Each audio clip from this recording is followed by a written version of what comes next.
All right, what's going on, everyone? It's Cody with Nothing But Cardboard, and today we actually have a FedEx package back today. And this doesn't look like your usual PSA box because it's not PSA. This is, in fact, some Pokemon cards. So you may recall that I sent off some TCG cards to Beckett for my first submission to Beckett ever.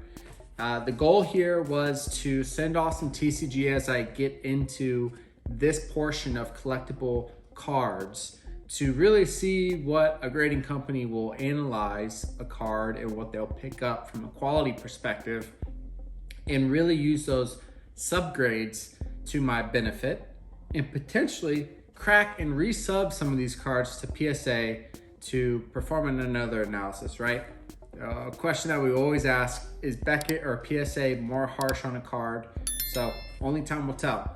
I'm here by myself, so unfortunately you don't get to look at my lovely face with this beautiful caterpillar on my lip throughout the entire video because I'm gonna have to take that camera, flip it around, and do a little card cam for you guys because this is what really matters, not this face. So give me a second, we'll turn around the camera and go over the cards that I sent to Beckett, check out the grades, and maybe talk through what the next steps look like. Stay tuned. Okay, so quick feedback because I just unwrapped this package from Beckett. I am just absolutely pleased with the packaging of these cards. I mean, it just seemed very protected. For some reason, just the quality of the packaging just made me feel good. I don't know if it's just been too long since I've received some cards back, but I don't know. It just seemed a lot better than PSA. I could be wrong, but like, I don't know, crazy. Anyways, I've already looked at these cards, these grades. And as you all know, the label kind of dictates, what to expect, almost like gold, silver, and then black. Spoiler alert, no black labels in this. But anyways, we're just, again, gonna go through these cards really quick, go through what my next steps are for each one, and then go from there. So anyways, here's some Pokemon cards. And before I go through all the cards, I just sent off some cards that I thought were really cool looking. Again, I'm trying to get into TCG along with Christian, who's on our channel, who's my brother-in-law, Jim and John's son. And it's been fun because I used to collect Pokemon as a child, so kind of getting back into it because the hobby's crazy about it right now. But anyways, got some cards in here that I want to resell. I got some cards in here as well that I want to PC. So this is actually one of them. This is one of the PC cards. Blastoise was one of my favorites growing up. But it get a solid 9.5. We see all the subgrades of 9.5. I didn't touch up any of these cards, nothing crazy, did nothing to these cards, just looked them over, sent them, right? So that was a pretty good looking card overall. Got another card here, so real quick, Beckett's packaging was great, but they have the same sorting as PSA. I sorted these cards or organized them appropriately and they ship them back in some crazy order. But anyways, here we have a Charizard from Scarlet and Violet. This is the Black Star promo. It did get an 8.5. Looks like corners and surface. Didn't see anything wrong with the surfaces, but I did figure out after the fact that there's a special way to hold some of these full art cards to really see some like bubbles on the surface. And I probably missed that on one of these. But I also assume that people who sell Charizard are probably identifying some issues with it. But anyways, this one, the Blastoise, is going to keep that in the case. Probably won't even sell it. And then this Charizard, most likely going to crack and resub, depending on the quality of the card after I crack it, of course. Here we got a pristine 10. Literally, I just put it together. I was one subgrade away from a black label. Crazy. Anyways, this is a Pikachu from Surgeon Sparks. Of course, we all know Pikachu if you know anything about Pokemon. So getting the pristine 10 on this one was pretty cool. I'm not even sure what the values are of this card, but ultimately I was hoping to chase a black label in this order, and I think this is the closest one out of the entire order. But pretty cool to get, you know, a 10 on everything but corners, which got a 9.5. Beckett, it would have been even better if you just bumped it up to a black label. Got a Radiant Charizard here from Crown Zenith. There's a couple of them in this order. I thought all of them are super, super nice. I thought I had a chance at getting a black label on one of these cards out of all the cards I sent. But I'm pretty sure all of them got a 9.5 with various subgrades.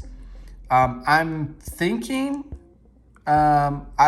since these cards are pretty cheap, I'll probably just end up selling the 9.5s just to recover some costs. Again, I was hoping I'd get one black label, but I don't think any of them did.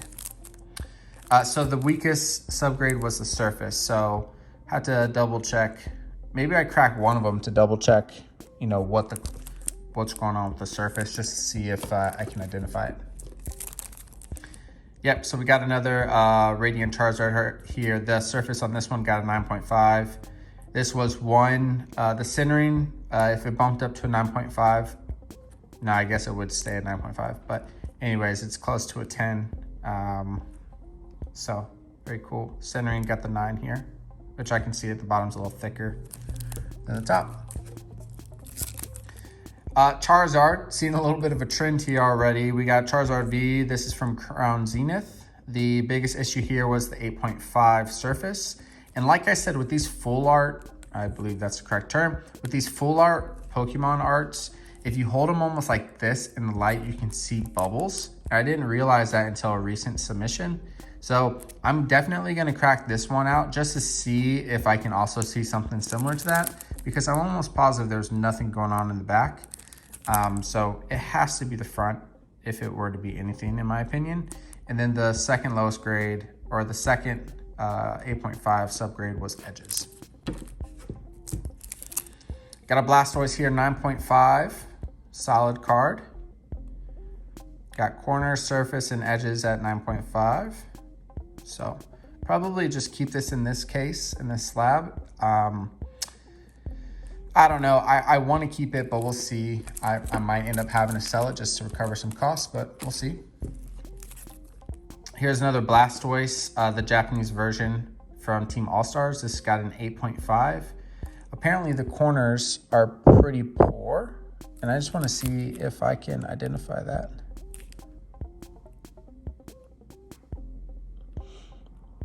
Yeah, I may have to take this under magnification, because I don't really see a bad corner that would justify an 8.5, but I'm sure they have it. And if I'm not mistaken, you can actually get like a report on exactly where they identified the issue, but I could be wrong. Maybe that's a different option. But we got edges and corners with an 8.5. So I'll look into this one a little bit further, maybe crack it, but ultimately this is the card I want to PC because it's Blastoise, so maybe not. Another, I think this is the last Radiant Charizard, got a 9.5. One, or I guess the centering and either the surface would have to bump up to a 10 for a pristine 10. That's what it's called, right? Pristine 10. But anyways, a gem mint. I thought one of them was going to get lucky and bump up, but that's okay. Got a 9.5, perfect 9.5 gem mint, because all the subgrades are 9.5 of the Umbreon EX from Prismatic Evolutions. Pretty cool looking card. I mean, I think a lot of people are pretty hyped about Umbreon. So I'll probably end up selling this one, just end the slab as is. Again, got to make some money back. Can't keep all the cards. And then the last card here that I mean, I guess I was super hopeful for because it was the most expensive one, but this Charizard EX, I think it's just really cool artwork, right? Like none of this artwork existed back when I collected cards when I was little, but this is from Obsidian Flames. Looks like I missed something on corners and edges again, consistent with, you know, this card here. 8.5s all around.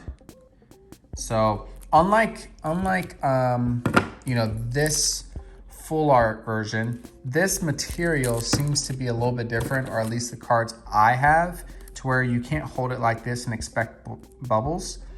But the surface got a 9.5, so I'm curious if I can identify the corner and edge wear that justify the 8.5 subgrades. But ultimately, I would like to resend this one to PSA. So a quick recap: crack and resub to PSA depending on the quality of the card when I crack it. I'll probably end up just keeping this card in the slab and PC it. I'll tell you why here in a second. And then crack as well these two, and depending on the cards, resub it. Unfortunately, I got an 8.5 on all my Charizard. Sell this one as is. I did get a solid gem mint. And then probably sell all the Radiant Charizard 9.5s. I need to make a decision if I want to sell this card or PC it. I want to PC it, but we'll see how the finances work out. I'm gonna sell this one and just keep this one, right? Like, this card's worth nothing, and this card's barely worth anything still in the 9.5, but I'd rather recover some money and be able to keep one card. I can try my luck later. And then, yeah, definitely gonna sell this one. I was super stoked to get the pristine 10, right? But it would have been awesome, so cool. It would have paid for the whole order and then some if it got the corners of a 10 and a black label. But, you know, it is what it is. All right, so yeah, there's the order. I thought it was pretty fun. It was a pretty cool experience submitting to Beckett. Quick feedback on that whole experience. The app was easy. The quality of the shipping was really great. I think it's really cool to get the slabs back in plastic sleeves as well to prevent any scratching. It just felt like I don't know, like almost like a better experience shipping and grading with Beckett. Their lead time was, they beat their lead time for the price point. I really enjoy the subgrades. So honestly, maybe it's a little biased because I've graded so much with PSA, but this felt like a much better experience than PSA.